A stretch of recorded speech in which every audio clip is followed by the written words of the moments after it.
Welcome to my virtual diner. Pull up a seat at the counter, get comfortable. Most shows talk about people, I talk to them. This is Real America with me, Bridget Phetasy.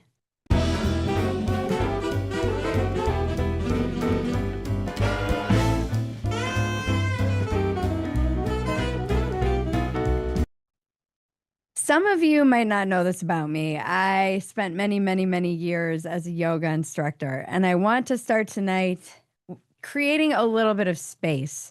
Since we're talking about how to cope with grief and tragedy, this is one of my coping mechanisms. And I thought we would start out together by everyone who's watching, just take a deep breath all the way down to your belly. Hold it and exhale with a big sigh. Let it out. All right, let's do that one more time. Breathe in and hold it. And then exhale with a big sigh. Just let something go. And one last time, join me in a big, deep breath. All the way down to your belly. Take a little bit more in. Hold it. Feel your heartbeat and let go with a big sigh. Okay. Now, I want you all to please join me in a full minute of silence for Charlie Kirk and his family. A minute is a long time, but just take the pause with me, please.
Okay. And now, since it's a prayer many people know, if you want to and you're so inclined, please join me in the serenity prayer. God, grant me the serenity to accept the things I cannot change, the courage to change the things I can, and the wisdom to know the difference.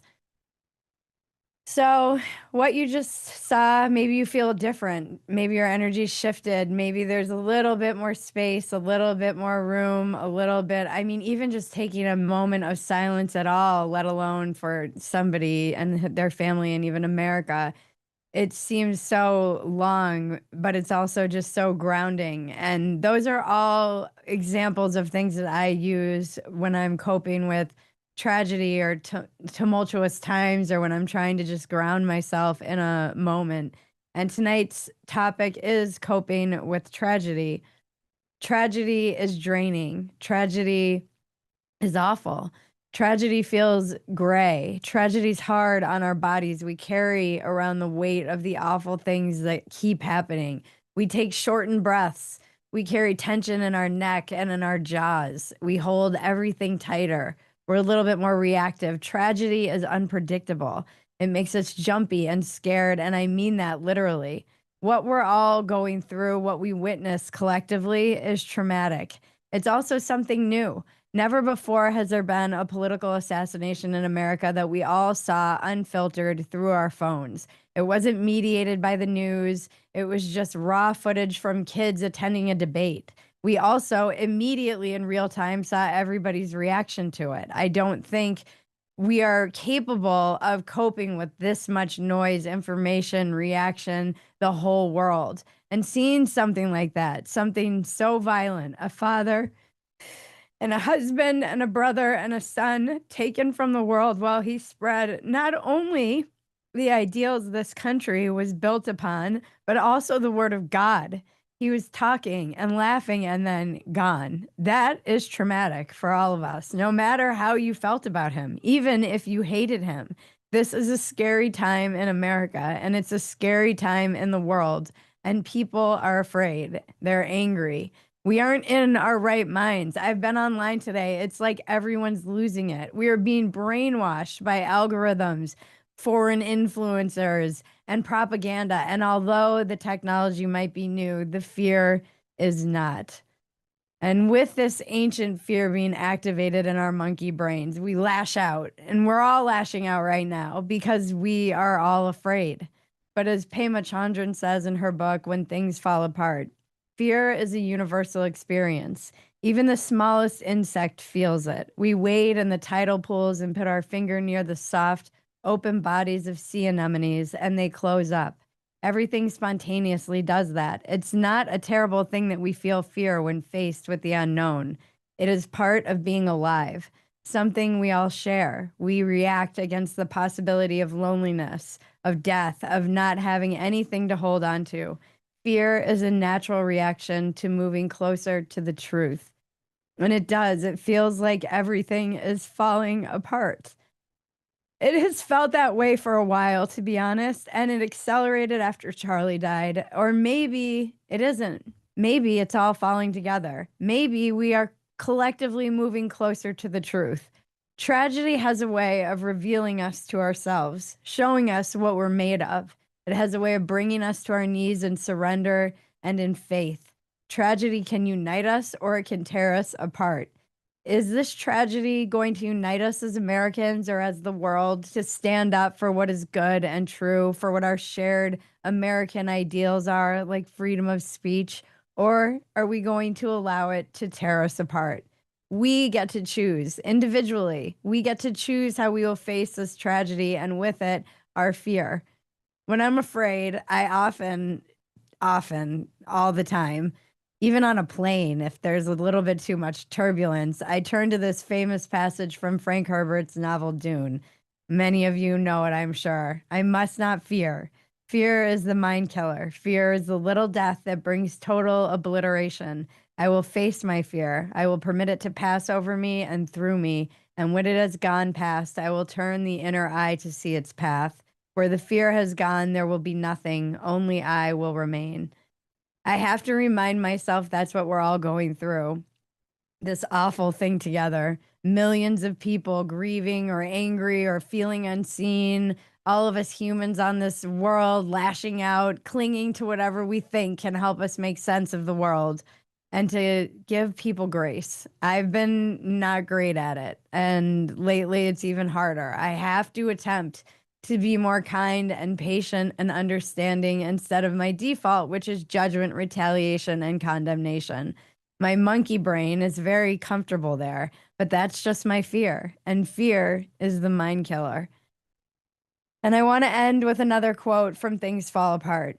A really great book if you're going through hell, by the way. Life is a good teacher and a good friend. Things are always in transition. If we could only realize it, nothing ever sums itself up the way that we like to dream about. The off-center, in-between state is an ideal situation, a situation in which we don't get caught and in which we can open our heart and minds beyond limit. Tonight, I want to hear from you about how you best cope with tragedy. How do you handle it when things fall apart? What are your favorite passages from the book, from any book, or the Bible?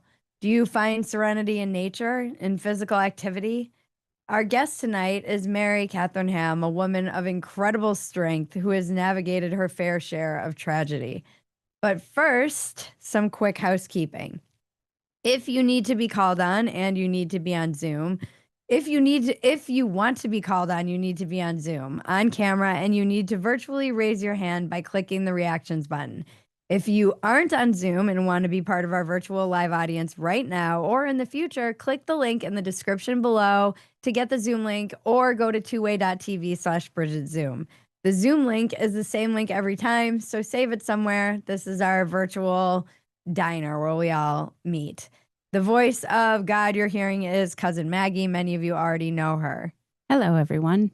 She's my cousin and co-producer. We make all of our stuff together, like Dumpster Fire, Walk-ins Welcome, and all the other content you can find at Phetasy.com. Maggie will be monitoring the chat. If you have something to say and you raise your hand, Maggie will message you privately to find out what you'd like to talk about. She's going to help make sure we stay on topic. And just so you know, we can't guarantee we'll get to everyone, but we do our best. And everyone knows my rules.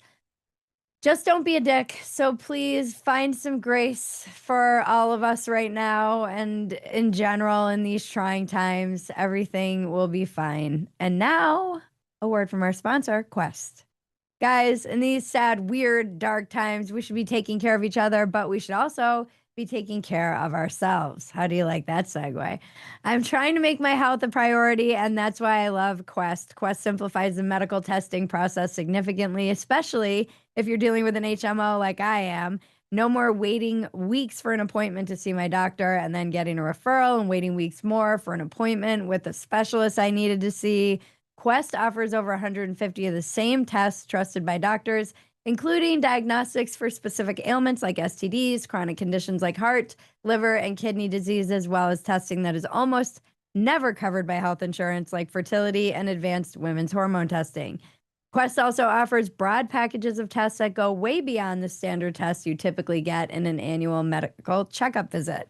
Concierge medicine and functional medicine doctors, like acupuncture and stuff, charge thousands of dollars for these types of workups. Quest offers them for a price of a night out on the town.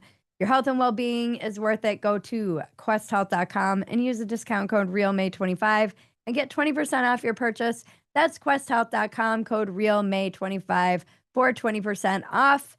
There's a link in the description below. Let me see if Mary Katherine is coming. I guess she's not here. Are there guests here? There are guests Do they have here. their There are hands hands raised. I have Do not it. had a chance to talk to anyone about what they want to talk about yet, though. So Let them in. Let somebody in. Who we got? all right, let's bring up Philip.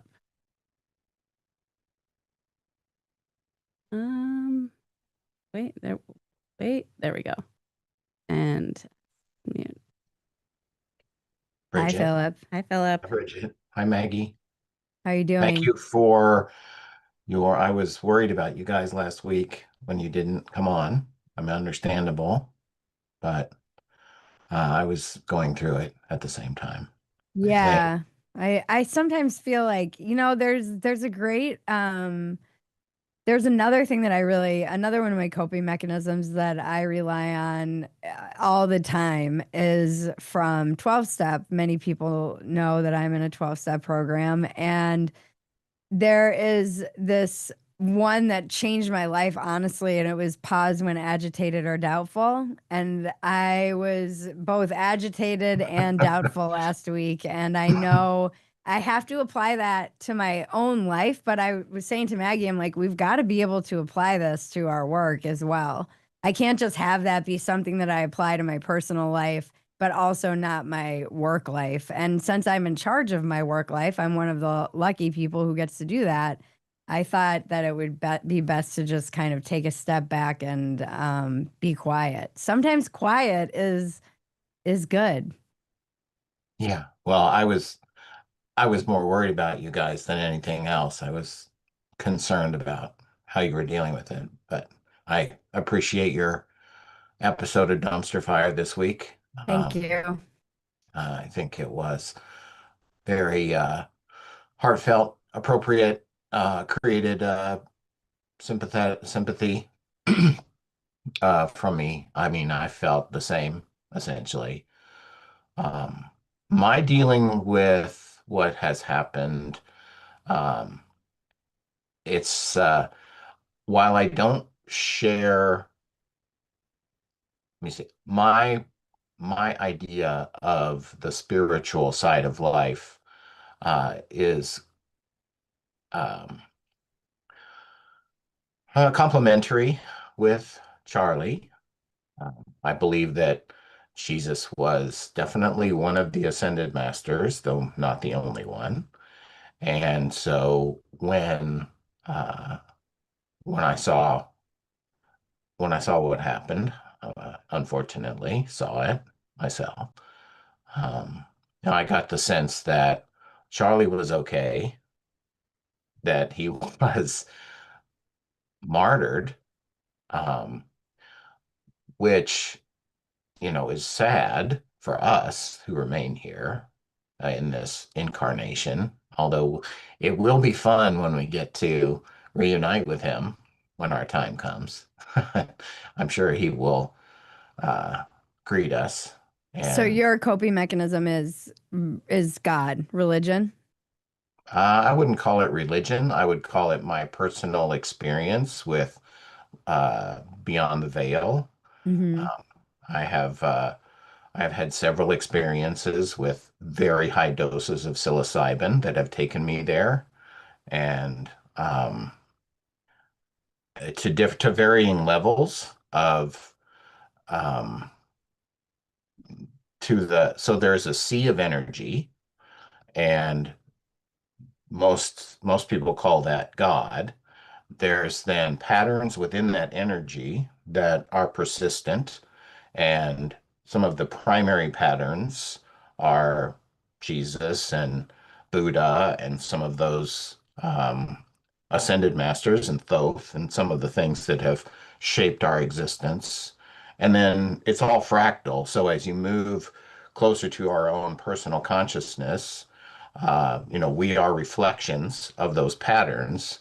And the whole point of us being here is for source to experience itself and generate new knowledge and understanding. And so um, I'm confident that Charlie's particular ripple in the universal pattern of energy is persistent and will be there when Erica and the kids join him. But it's very sad for us. Sincere emotion generates energy, and I think for that energy to be positive, it needs to be grounded in love rather than hate. Mm, And I I love think that. that in one sense, that is, we have developed this jargon, this language calling that evil, but I think what at least for me, evil is our spiritual disconnection from the truth and Mm, man's hubris that thinks that we are that our ego and our incarnation in the third dimension is actually the reality when we're avatars in a video game essentially as another analogy. So our souls said let's go play in the third dimension, Philip, and I don't want to cut you short. no, no, But I'm let's going to because I bring feel somebody like, else in. well, we have a lot of hands raised and Mary Yeah, Catherine just got here, and I just want to get to as many people as we can tonight. And I really thank you. appreciate you sharing all of this, and I adore you. And I love hearing all of your takes on all of these different dimensions. And I think we could probably go a full hour, just you and I. But so thank you so much. And I don't know, I sending you love, Love you guys. and we will see you next week or in the future weeks. Thank you. Thank you, Bye. Philip. All right, I'm going to bring up Mary Catherine. And Our unmute. rock star. Oh, Hello. I just need you to unmute. I got it. There we go. Look at this beautiful rock star in her makeup. Yeah, well, I did. This is not real America. This is This is real. Everyone, my friend and warrior in the world, Mary Catherine Ham. Welcome. hello. Thank you for How are you having me. doing? Thank you for coming. I'm all right. It's been quite a week. Yeah. I know. We were talking about how I opened with taking 3 deep breaths, a full minute of silence, and a prayer, just to kind of create some space. And it felt so good just to even do that. How you've been through, you can talk as much or as little as you want about whatever you want. You've been through a lot of tragedy, and I'm really curious about how you deal with it. What are your tools and tips? And even this week, you are going through it again. How are you doing? Yeah.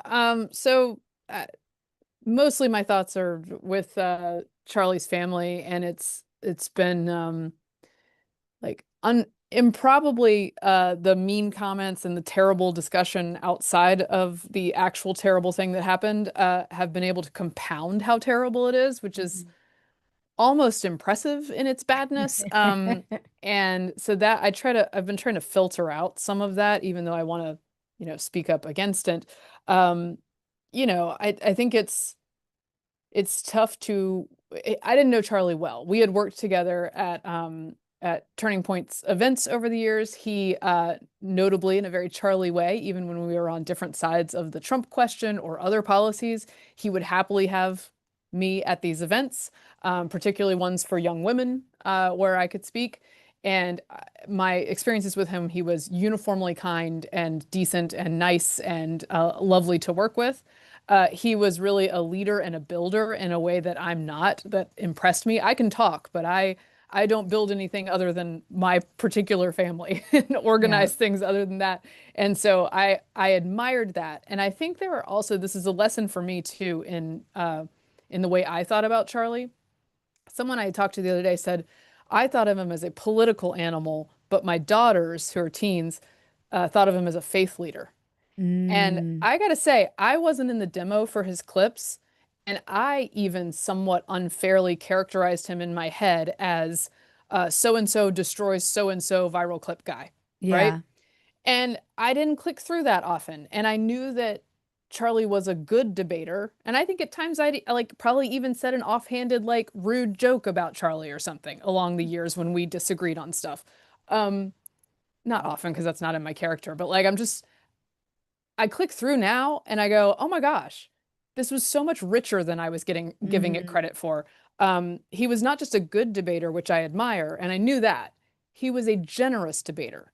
There's a clip where there's one young man who's very nervous and is trying to talk to him about institutional racism and question his views on that.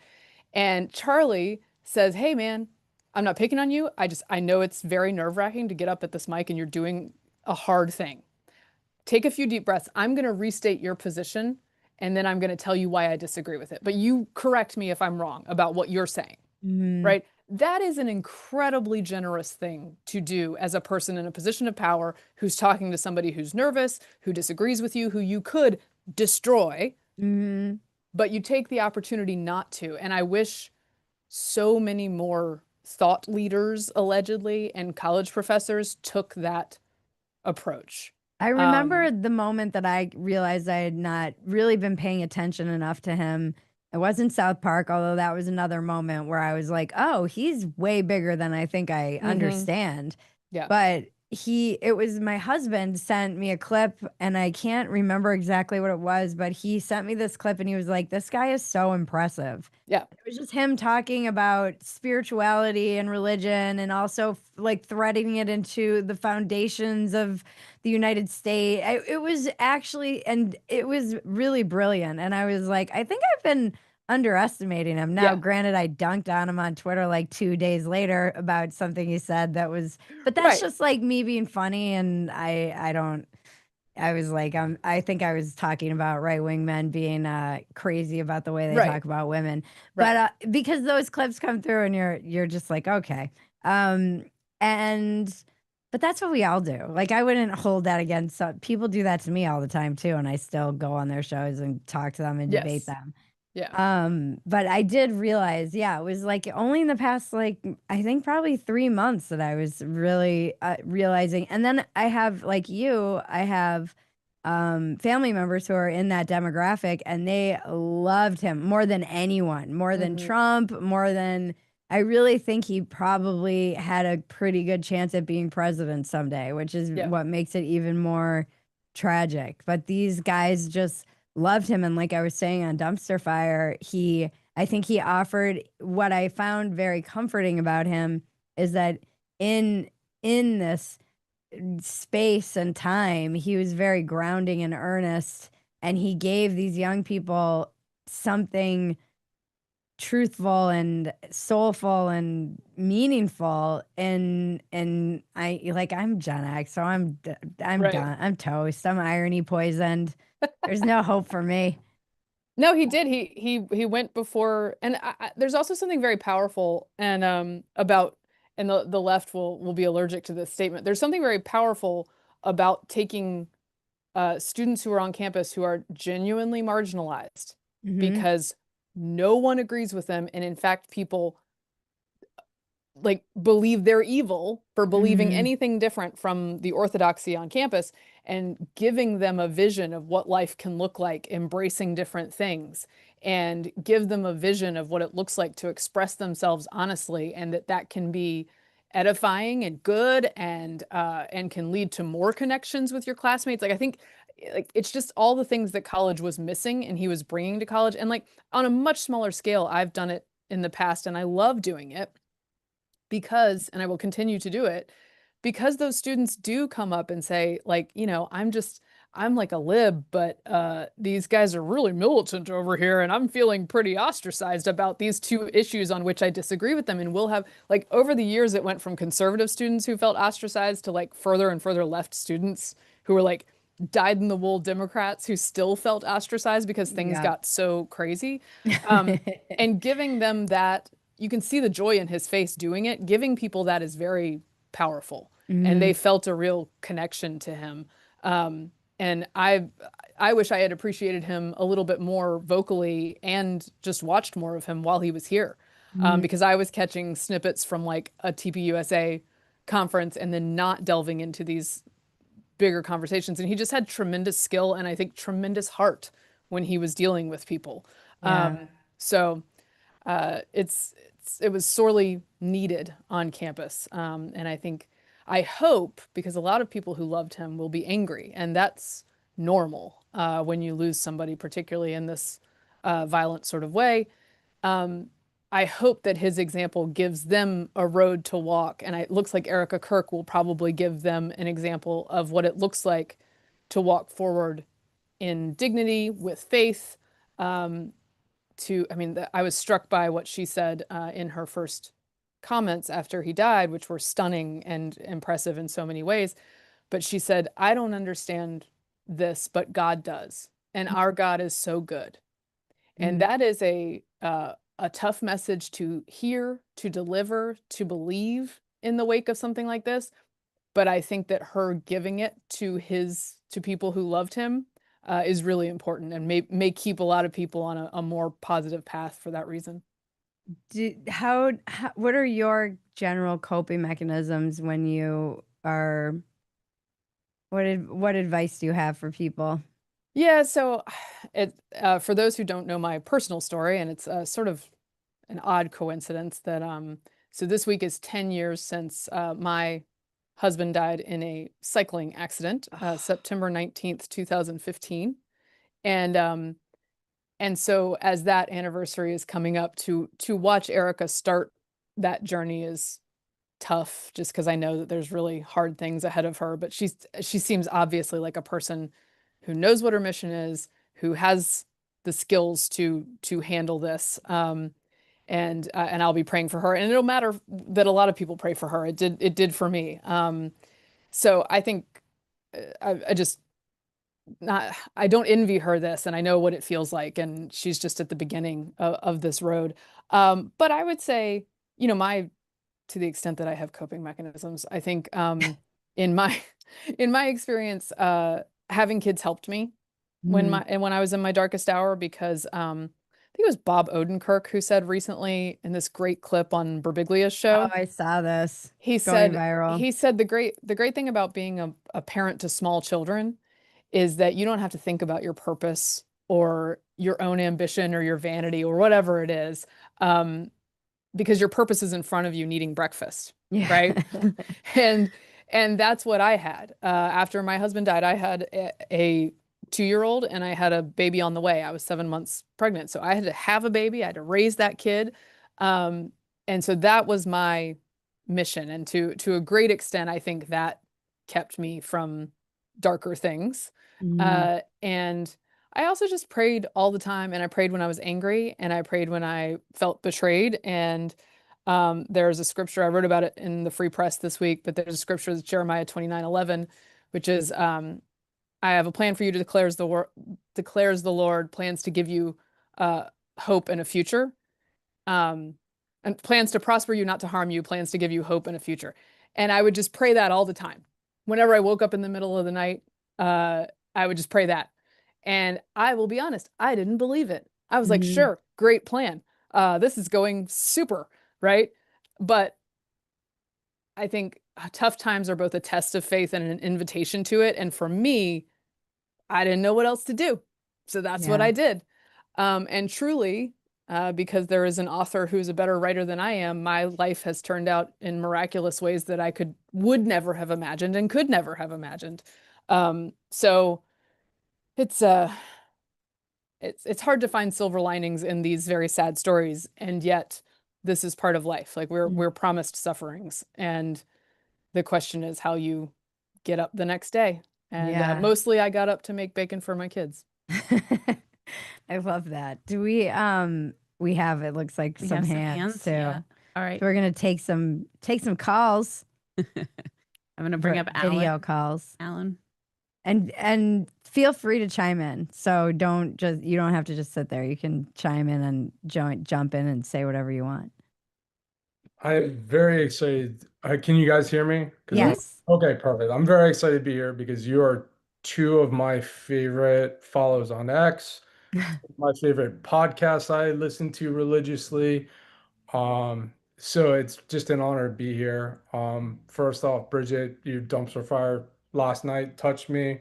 When you talked about that fire in your belly, like rising to your heart every time, it hit me.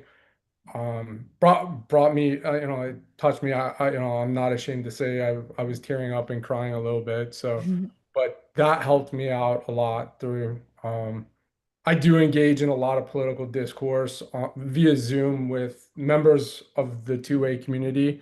So I'm trying to keep that spirited debate up. But this past week has been very hard to hear some people on the left who just want to rub in falsehoods and trying to keep that grace of not losing your cool has been very difficult. But some of the things that get me through it are listening to listening to you guys.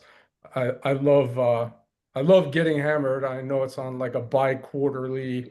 I was just talking to Vic about whether he's open tomorrow to record, so maybe we can fit one in. Yeah. But I listen normally. I love you guys. But one of the things I've noticed, and it has been with the people I follow on Twitter who I consider more either center, Bridget, I think you're very centered, you know, and you're slowly moving further to the right. And then,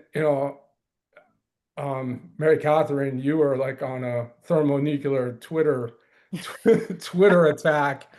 And I'm like, she's like center right, and she's getting further right, with some of the points you're making with some of the things you've put out. So, but I've noticed that with people I know in real life is like Yeah. people are moving left to center left. My daughter's a center left. She's moved to the center. People, so this is a culture shift I think we're seeing. So I'd love to hear Yeah. both of your perspective on my observation. Thank you. Yeah, you know what? This is a random example, but it was interesting to me. I saw on Instagram the other day on my reels, just a random like basketball highlight account that had Charlie Kirk's high school basketball highlights. And they're very good, by the way. He was good. Also seen him throw a football in some of these clips. He's quite an athletic dude. He was like 6'5". So he was good at basketball. And I went to the comment section, like bracing myself for what I was going to see. And it passed the vibe check so sublimely with everyone just complimenting how good he was. And I thought, well, that's like, that wouldn't have happened a couple of years ago, that a right-leaning figure, you put him up like playing pretty good ball on a sort of agnostic, middle of the road highlight account, and people don't talk a bunch of junk. I was kind of amazed. So I think that speaks to a little bit of that vibe shift. And for me, I think I am at my most righteously right wing in the wake of a political violence story that the media is trying to pin on me and anyone who disagrees with me. That is when I lose it, because I feel like I've been gaslit so many times. And I've been on air with people telling me that like my rhetoric's the problem after congressional baseball team was attempted murdered 2 blocks from my house. And I get pretty fired up about that because they're wrong and it's wrong to do that. Yeah, I think too, for me, and this is something that I wish I had been able to see more of with Charlie, and maybe it was highlighted. He represented this, like, unfortunately it feels like it's getting thinner and thinner. It's this tiny sliver of conservatism that felt like it was actually intent on conserving. He felt like he was trying to preserve the American ideals. He felt like he was very based in Judeo-Christian values, understanding the connection of those things, understanding the importance of that to the foundation of this country, and having those clips kind of put in my face. I just realized that he offered an optimistic vision of America, and it is lacking so clearly on the left. There's nihilism everywhere. It's on the left. We're now seeing it infecting the right. It's like a sinkhole that is sucking up everything around it, and it is anti-West, anti-American, it is devastating, actually, to be observing. And he was one of the people that I feel was really interested in fighting that fight and taking that fight to the youth and trying to help them understand and see how important free speech is. And I hope that, the thing that I worry about is just the fear that this instills in a population. It does make people afraid to speak up, and rightfully so. And things have been getting violent and bad for a while, and I don't know that this is our rock bottom either. I would hope it is, and but I don't know. So I guess my shift, right? Like we were joking when I keep thinking of this dumpster fire where I was talking about how I'm gonna be like wearing a cross any minute, like, and I'm like, I'm pretty much there. Like I am pretty much. I like moved to Texas, became a mom. I'm like, I'm gonna be speaking proverbs soon, just like randomly off the cuff, just reciting Bible Misquoting the verses. Bible all the time. Misquoting the Bible, but because I want something, I need to be grounded. Like part of the reason I opened this episode with just taking deep breaths and a moment of silence and a prayer is those are grounding things. And one of the things that I've taken from Charlie and this horrific aftermath is that he was a grounding force in a sea of conspiracy and irony and nihilism and all of these swirling things. This man was able to hold space for so many people and able to give them purpose and meaning and optimism. And I want to try and bring that to the world as well. It's made me realize that I need to do better at that, because especially for my kids, our kids, and for the youth. Yeah. No, Okay. by the way, I love this comment in the chat that says it's the nothing from the never ending story. That's a quality Gen X/elderly millennial reference. That's the nihilism that we're feeling. I think, I always have tried to be an optimistic force in doing what I do. And I think part of what I loved about Charlie is he not only was optimistic, but there is, beyond the issue of free speech itself, there's an epidemic of people just like not taking the time to think, period, right? To engage with anyone who disagrees with them, particularly on campus, because it's just like capital T truth. You're done. If you're not on the same page, you're finished. And like the way that people react to Charlie without clicking through, without considering anything he has to say, that's the anti-thinking, that's the anti-intellectual. And I think probably a lot of people have clicked through for the first time and in a much larger way than I did, realized, because I already counted him as like smart and dignified. I just was surprised how incredibly adept he was. There are other people who are like, I'm thinking about this for the very first time. Mm-hmm. And I'm glad there's so much tape out there from him to do that. Yeah. All right, I'm going to bring up our next guest, Thank Alan. you. Thank you. Yes. Thank you, Thank Alan. Good you. to see you. Let's bring up Curtis. Yay, Curtis. Hello, can you guys hear me? Hi, Curtis. Hey, Curtis. Hey there. I think the thing that has been most disorienting, and Bridget, your monologue essentially that you turned dumpster fire and just so appropriate, and I loved it. It was without a filter, and there were so many salient points in there that I think were really important. I hope a lot of people watch that. But I think, it's what affected me probably the most. I was actually out in the mountains without cell phone service when this happened, and I came back to a town with it, and I actually saw Megyn Kelly just get the news as she learned for the first time and confirmed that he had died. And I could tell even just in coming back to town for an hour, this was going to be really different. But I think what was most disorienting for me, or moving, there was a video that someone put out. Normally it would have been very cringe. It was pictures of Charlie and his wife and the kids, and it just hit me that this was what someone intentionally took away from someone else. Mm-hmm.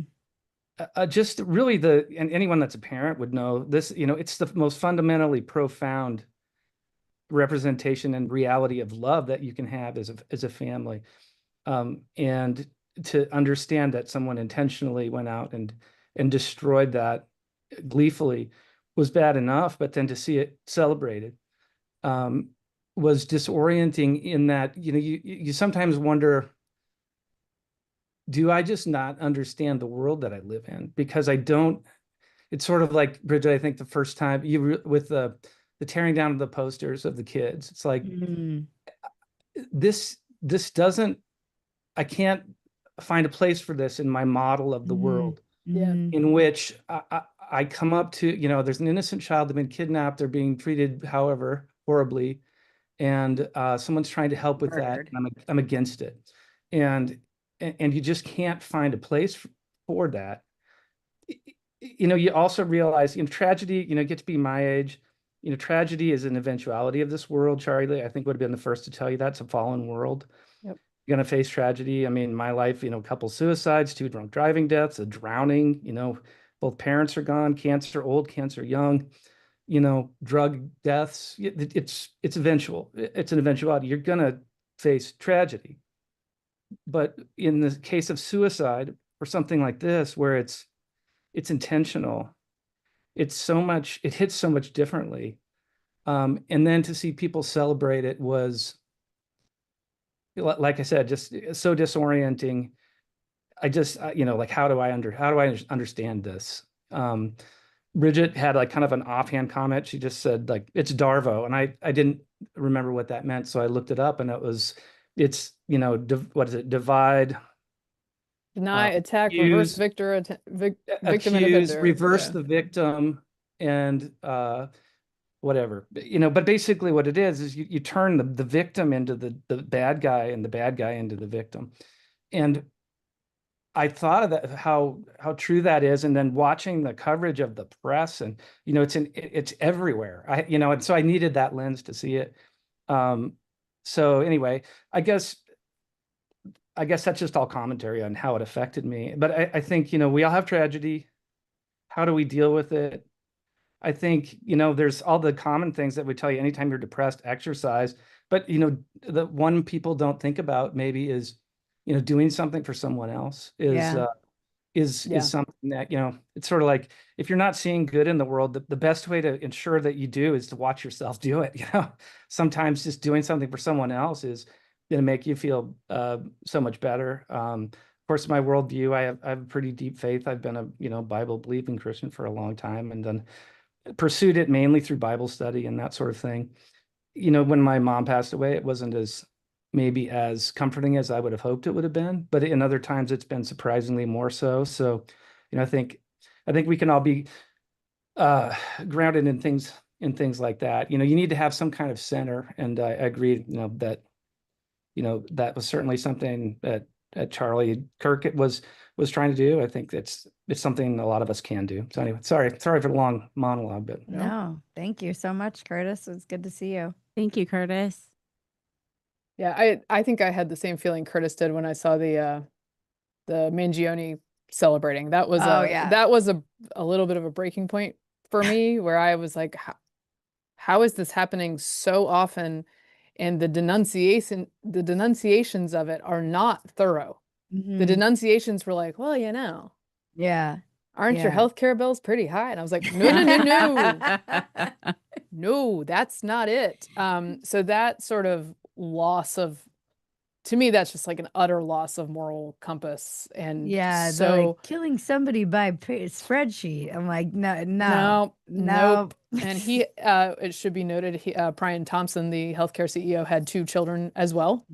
And to watch people cheer for that, and to cheer outside of Luigi Mangione's trial for a reduction of charges, is just, it's wild and dark to me, and I have trouble engaging with it at all. Like Curtis says, like it throws me off of my access to take that information in. You're like, what world am I in? Okay, I'm gonna bring up Season next.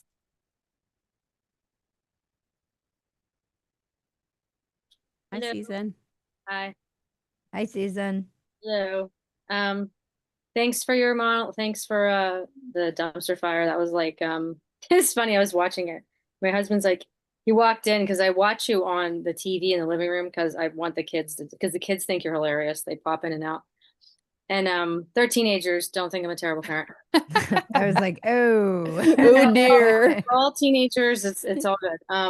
But he was like, is she crying? I'm like, yeah. I'm like, Charlie, he's like, no, it's fine. He's like, I just didn't, he's like, I'm just surprised. He said this, I'm just surprised somebody's being so raw about it like that. It wasn't a bad thing at all. He was just like, good on her for being like honest. So I was like at this really super boring work conference in the mountains of Pennsylvania when Charlie Kirk was shot, and I was by myself, which is a very rare thing. And I didn't watch the video of it, thank God, but someone freaking screen grabbed the moment, and then it was all over X. And I was like, okay, I don't need, because I had made a decision when I heard the news, I was not going to watch the video, because all I needed to know was know about it, and that was it. And then that stupid screen grab made its way all over the place. And then of course the follow-up to that after a couple of days was all the campus, the horrible propaganda pictures, debate this thing that went all over X, which was hideous. But like, I think the one thing I've learned from being on social media at this point is, even in the middle of all this, is to withhold comment until details come out, no matter how difficult the issue is. And since I was like removed from being in my normal comfort zone, like in the mountains with great reception, but like Fox News, which I never watch, like I had cable, which is weird. And I was like checking in there to see like where the shooter was. I think the thing that I said, like I was talking to Walter Kern about this on X, and I was like, honestly, like out of all of this as a mother, and I'm going to cry, the hardest thing for me was thinking about Erica putting the girls to bed without Charlie. Because it was such an effort that he made to be with his babies on regular basis. I remember when my girls were that little. And the thought of like them not remembering their dad and not having him is all that I've really cared about. I haven't even really thought about the ramifications of what this has politically. I haven't thought about any of that. I've only ever thought about it in terms of like the removal of a father from his family. And then the ramification, of course, the next layer there is like really for nothing. Is all I could come up with. Was like, and I wish I could like process it any other way, but like I have like so much like the way that I normally deal with this, and this is pertinent, and then I'll end with this. How I normally cope with this is through church. Since COVID, so like this is a really good example. My church has been creeping progressive for a really long time. And and we used to be like a very mixed congregation full of people with different political views. And that was the reason I really liked going there, is because we were united by Christ, but our political views were everywhere. We could talk about it, but there was never anybody that was going to like not talk to someone. And COVID kind of changed that. A lot of people left and a lot of conservative balance went out of my church. And now it's like just sliding super, super, super left. And so in 2001, when 9/11 happened, which I think we're all going to remember where we were when we heard Charlie Kirk was shot. That's something we're all going to get out of this. The second thing is, I certainly will. whenever that happened, I was not attending that church. I was on the fence. And then I was like, I got to go there. And that became my church home for like the last 25 years. When Charlie Kirk was shot and Sunday came up, I was like, I can't go there. And to me, this is the biggest problem, that representative problem of what's happening in the country, is my church has been completely ripped apart by these politics. Mm. And I'm wandering away from people I consider to be family, who have grounded me through the birth of my children, their baptisms, every horrible bad thing that's happened. They've been there for me. And I didn't want to be with them on Sunday because I was afraid they were going to say something terrible. Yeah. And that was going to be the end of me ever stepping foot in there. And to me, that's representative of what's happening overall as a nation. Like that's my filter for how I'm processing the political side of it, is because I'm sick of going to church and hearing about progressive critical theory stuff in the sermon. And then it's just like the people I love, I don't even want to be near them on Sunday because one of them's going to say something dumb. And then I'm going to be like, I don't know if I can ever talk to you again, because like, what? Can you find a new church? I'm trying. It's just like, I don't fit in. Our family doesn't fit in anywhere. We're not super conservative anymore. We're not super progressive. We try really hard to be moderate. Yeah. And it doesn't exist except for maybe in orthodoxy. So I've been looking at the Orthodox church because I'm like, well, they don't talk politics on Sunday. They just go through the liturgy. Yeah. I don't have to worry about about the word Christian nationalism being used in the sermon. So gosh, what just happened? Like, I know. and I've mentioned it and I've been like, this is offensive to me because I know where you're coming from. I love you. You're like, I've known you for 20 years, but you don't hear it the same way I do. Like that kind of stuff. So like, just, that's the end of my story, but that's how I cope. And that right now for me is like shredded.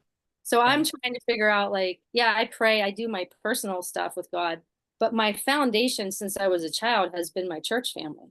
And it's like, when that's gone, I'm just kind of like, okay. When politics is ripping apart the Christian faith, I don't know what to do. I don't even know what to It's doing it to AA too. It's freaking critical theory. Critical theory has seeped into everything. Into like Protestantism, and it's ripping it apart from the foundations, and that's why everyone's running, screaming. I mean, it's seeped into conservatism. Yeah, it's like it's everywhere. It's everywhere. I'm sorry that's happening. I like to read James Lindsay because I feel like James Lindsay has really, really tried to stay centered and focused in the middle of all this and like not get drawn in. I don't know. Sometimes I don't agree with him, but I feel like he's tried to stay calm and calm people during this. He's the reason I know that it's in my church, because now that I know the terminology coming from the pulpit or being mentioned around me, I'm like, oh, that's how they got in. They couldn't get in any other way, so they went in through the church. And so anyway, that was just that's my I don't know. That's very hurtful. I've been in similar situations where you're just like, and then you're in a situation where you're trying to protect your friends from saying horrible things to you. Like I've been in that position because I haven't been on my Facebook because a lot of my hometown friends, I'm sure, have put up some terrible stuff. And if I see it, it's not going to go well. Because I'm over here having to explain to my kids that mama's going to go travel to do her job 6 times in the next 2 months. And that job, as you know, is the same job that my friend Charlie Kirk just got murdered for doing. Like I have to explain that to them without making them super anxious, but I do need to have a conversation with them about it. So pardon me if I take it a little personal, if you guys celebrate it. It's thank you, Susan. Thank you. Do not be overcome by evil, but be overcome evil with good. Like that is our tagline in our family. So yeah. Thank you. I love that. I'm going to bring up Maureen. Thank you, Susan. Good to see you. Thank you, Susan. Where did Maureen go? There she is. Okay. Mute. Hi. Good to see you both. I just want to say, Bridget, you and I have had similar political trajectories. I'm Gen X, was a huge lefty. Discovered you in 2020 when I think everybody lost their minds, myself included. So I just want to say thank you for your work. I love Dumpster Fire. It makes me laugh every single time I watch it. Really, really funny. I actually introduced my mom to you, which she thinks you're hilarious. So I'm spreading the good word, one person at a time. The only thing, the only thing I really wanted to share is that, I was personally affected by 9/11. And so the last week has been horrible. I wouldn't call myself a Charlie Kirk fan, but I did appreciate what he did. And I think that one thing I would add to everything that, everyone said is that I think he really captured what the youth suffer. I think they got their formative years destroyed by COVID and all of the, horrible policies that came with it. And I think he just came to their campuses and he's like, hey, I see you, and did it and, really encouraged like in real life conversation and debate in a way that was really refreshing. And I think something that, they appreciated and leaned into. So I would say that's certainly part of his legacy. And I just really feel for his wife and his kids because it is so hard to suffer a loss in your immediate family and then to live for the rest of your life with people you don't know having an opinion on it is horrible. It's horrible. I completely empathize with it. I still deal with, it's 20 plus years later and I deal with it to this day. And all I'll say is that, as much as I hate what I'm seeing on social media and what it's done to us, I think that honestly, like it's brought me to voices like yours. And you guys have been such a comfort. Mary Catherine, I saw you last night with Moynihan, who I'm a huge fan of, and that was a great conversation. And a lot of like Mark Halperin's content, honestly, has gotten me through the past week. And so even though it's virtual, it's still been such a comfort. And I also agree with Curtis, like do something for somebody else, get out of your own head, volunteer. That's all I'd say. I love Moynihan. He's great. He's great. And I also I've written about this in the past, but on the topic of doing something for someone else, if you have a friend in crisis, I always tell people like, people get intimidated by it. It's a reminder of your own mortality. It's hard for people to be around people who are going through it. And if you've ever been in that situation, I'm sure you've experienced that. But I always advise people, reach out. They didn't forget the bad thing that happened to them. They're not surprised that people mention it, and just say, I'm sorry that this is terrible. This is terrible and it's unfair. And how are you holding up? And just like, if there's some special skill you have that you can offer to a person in crisis, whether it's, organizing their mail drawer or like cleaning their laundry or having somebody mow their grass. That's what a neighbor did that for me. They came over and mowed my grass after my husband died because they knew I wasn't going to be able to do it. And they would sneak over and do it while I was out of the house, so I didn't feel bad about it. And they did it for probably like a year and a half. And slotting yourself in for someone like that is so incredibly powerful. Because people who are in crisis don't know how to tell you what they need exactly. But if you know them well enough to figure it out, you can be really helpful. Or do what I do and just cook. Another good one. Cook. Yeah. Thank you, Maureen. Thank you, Maureen. Okay. I know. I forgot it was 9/11 last week, too. Yeah. Monica, I'm going to bring you up next. It was a lot. Yeah. All right. And it was a freaking blood moon. Ever since the eclipse, shit's been going bonkers.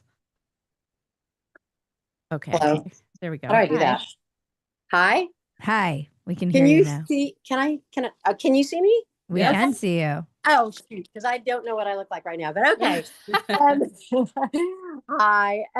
I just want to say thank you, Bridget, for last night. I really enjoyed your podcast. And Mary Catherine, I've been a conservative woman all my life. So Oh my gosh. Really have enjoyed you. And conservative women, they're, Gen X, old Gen X.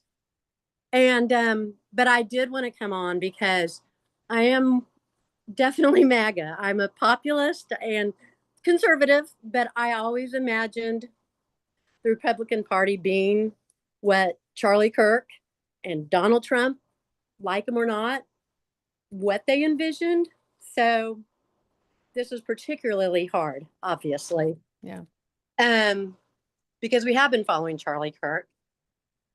And I'll just tell you, for me, I don't know what happened, but a few years ago, I've been raised Catholic and went to, up to like middle school Catholic school, and Jesus in my heart and God. But during COVID and all of that, like, he found me a few years ago, like, and sometimes I'm so funny because like the Catholic way is so straight and narrow, but I feel like just evangelizing it, like it's so crazy.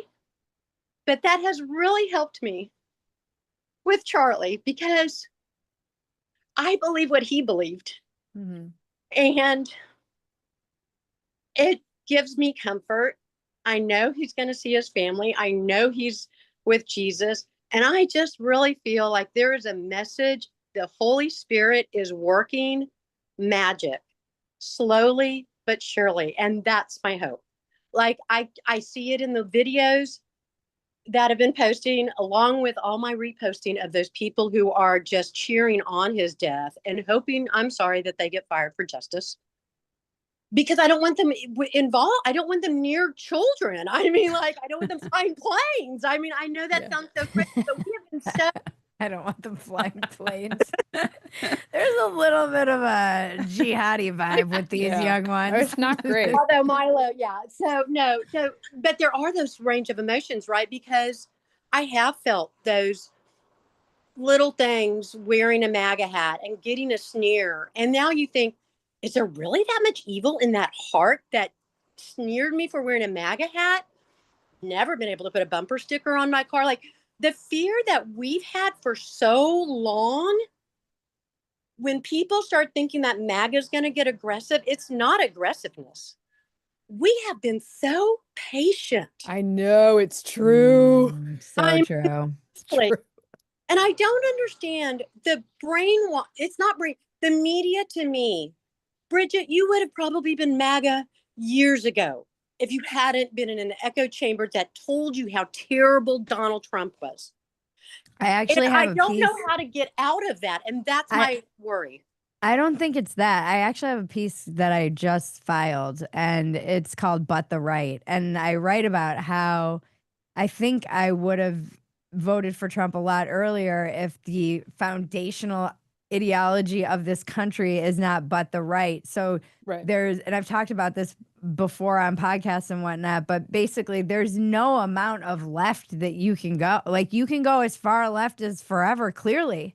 And people will make excuses for it, and the media will carry water for it. And no matter what, it'll be but the right. But the right's gonna rise up. But the right's gonna lash out. And I think that it took me a while to really have to kind of humbly admit that I was not the good guy, because it's so deeply connected to your sense of the left is good, the right is bad, and no matter how far the left goes, but the right. So it's always right there, like a verbal tick to justify whatever is going on the left. And I feel like the reason I filed this piece is that we are seeing the full fruits of this bearing out right now, which is that you can just keep going further and further left. You can have Tesla fire bombings, you can have kids tearing down posters, and you have mostly peaceful protests, and you have a media that's kind of always carrying water and excusing it, and then always going, but Trump, but January 6th, and you're like, come on, like exactly. So and here we are. So I think MAGA is really, we are definitely unified, stronger than ever. So happy to see all the videos of people realizing that about the left. But then the worry is, what do we do with the number that's much larger than I thought of people who really have a hatred in their heart like that? And I know it's educated, it's infiltrated for 20 years. My children who are 30, I didn't realize they were going through so much crap. 2 boys in high school and college until more recently. So I'm angry, but I also have God in my heart, and I just know the best is going to happen. But there is going to be a force coming with MAGA. It's not going to be violence, but it is going to be so we are going past media. We don't care about the media anymore. Yeah. We are not even paying attention to them. That used to be our thing, that we would be like, oh, can you believe Mika said this or so-and-so did it? We don't give a shit. So I'm sad, but we are also, there's some angry, we are going to move forward and make this movement work. And we are going to not let this happen to our kids anymore. That is really what it is. And we're going to do it in Charlie's name.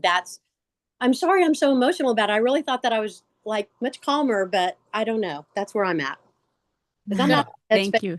This is why I love the show, though. I want to meet people right where they're at. It's always been the point of this show. Yeah, I think what the feeling you're voicing, Monica, is the desire to be bolder moving forward. Yes. Because that's how I feel a little bit, because I get cowed, even though this is my job and I do it publicly, but I have spaces online where I have more left-leaning friends and I'm like very polite about how I do everything, and again preventing them from saying something awful to me, and by just like checking out of the conversation. And I don't have to do that with my faith or my politics. And Yeah. Charlie didn't. And a great example, by the way, of MAGA not being what the media and the left says it is this past week. So the past week, the media has been obsessed with the foreboding backlash and the terrible response, because it's just vigils. Our response is always the issue, not the actual thing. Yeah. And I just want to point out, because I watch these things obsessively because it ticks me off so bad. Since Charlie was brutally murdered in cold blood, there have been several arrests for violent or disruptive charges. One, the lefty who pretended to be the shooter and was arrested and charged. 2, an assault on the Texas Tech campus on people mourning Charlie. Yeah. 3, vandalism in Arizona on people mourning Charlie. And then there was a 4th one. Oh, the 4th one is the would-be bombers of the Fox News truck. Which is getting no coverage, even though it's an attack on media and the press. That's zero. The left is batting 1,000 on the incidents since the murder. Wow. But we're the problem. It's just, but anyway, but I just want to thank you. I don't want to take any more time up. Oh, and Mary Katherine Ham, I did I did put in an application to volunteer for the White House decorating team. So if you know anybody in the White House, Monica Hendricks, I've got my application in along with All right, like let me see what I can do. people. I actually do know someone who does that, but I don't know how much pull I have. I'll see what I can do. Thank you, Monica. Thank you guys both so much. Thank you, Monica. I love this show so much. I love it. Is that it? That's it. Okay. Well, that was wonderful. I love you. Thank you for being here. Do you have where can we find you? I'm at MK Hammer on X, at MK Hammer Time on Instagram. You can listen to me on the podcast normally and occasionally when I get off my butt and do Getting Hammered. We're trying to go back to more regularly, but for now, it's a treat every now and then. You have as many podcasts as I have. Yep. We got to have a ton. We need one together. Our final. It'll all converge. Thank you so much. I love you. And I am just obsessed with you. Thank you. Such a rock star. All right. Let's wrap it up for the peoples. You guys, this is always wonderful. Thank you so much for tuning in and commenting and raising your hand. Thank you to our guest, Mary Katherine Ham. Thank you to those of you who showed up, asked questions, made comments, shared your heart, your mind, your everything. Thank you to 2A and their amazing team. Thank you, Maggie. Thank you, Bridget. And thank you, Quest, for sponsoring this show. We can't do it without our sponsor. Visit questhealth.com. and use the discount code RealMay25 and get 20% off your purchase. That's questhealth.com. Code RealMay25 for 20% off. Join us next Wednesday, September 24th at 7 p.m. Eastern. If you're with us on the Zoom right now, it's the same link every time. We will see you there. Thank you for getting real with me, guys. I'm Bridget Phetasy. Don't forget to tip your server.